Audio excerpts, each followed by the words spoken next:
Trump calls to jail Chicago. Illinois governor and immigration dispute portation campaign, a day after armed troops from Texas arrived in the state to bolster the operation.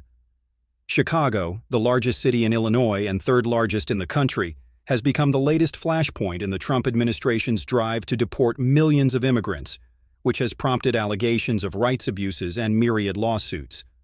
The operation is being led by U.S. Immigration and Customs Enforcement, IC, whose masked agents have surged into several Democratic-led cities to conduct raids, stoking outrage among many residents and protests outside federal facilities.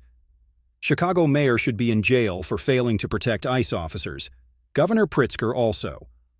Trump posted Wednesday on his Truth Social platform. Local officials argue that city and state law enforcement are sufficient to handle the protests, but Trump claims the military is needed to keep federal agents safe, heightening concerns among his critics of growing authoritarianism.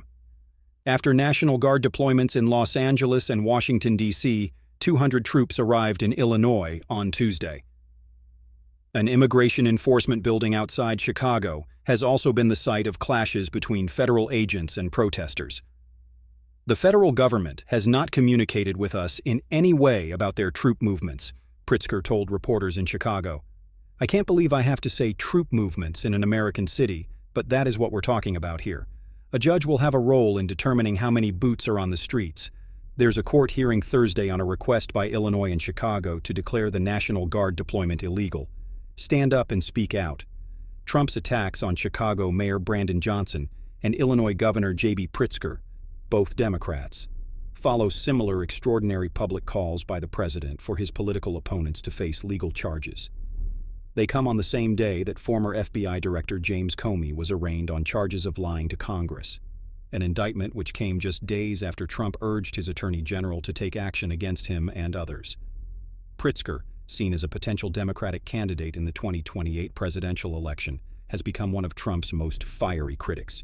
He pledged Wednesday to not back down, listing a litany of grievances against Trump's immigration crackdown, making people feel they need to carry citizenship papers, invading our state with military troops, sending in war helicopters in the middle of the night, he wrote on X. What else is left on the path to full-blown authoritarianism, he asked. We must all stand up and speak out. By war helicopters, Pritzker was referring to a major raid last week in which Black Hawk helicopters descended on a Chicago housing complex. Dozens of people were arrested in the surprise operation, according to the Trump administration. But U.S. media reported that American citizens were detained for hours. Mayor Johnson has since announced ICE-free zones where city-owned property will be declared off-limits to federal authorities. Johnson accused Republicans of wanting a rematch of the Civil War. Trump's immigration crackdown is aimed at fulfilling a key election pledge to rid the country of what he called waves of foreign criminals. Trump has nonetheless faced some legal setbacks, including a federal judge in Oregon blocking his bid to deploy troops in Portland, saying his descriptions of an emergency there were false and that the U.S. is a nation of constitutional law, not martial law. Trump says he could invoke the rarely used Insurrection Act to force deployments of troops around the country if courts or local officials are holding us up. Follow this channel, ECO Channel TV, for more international news updates.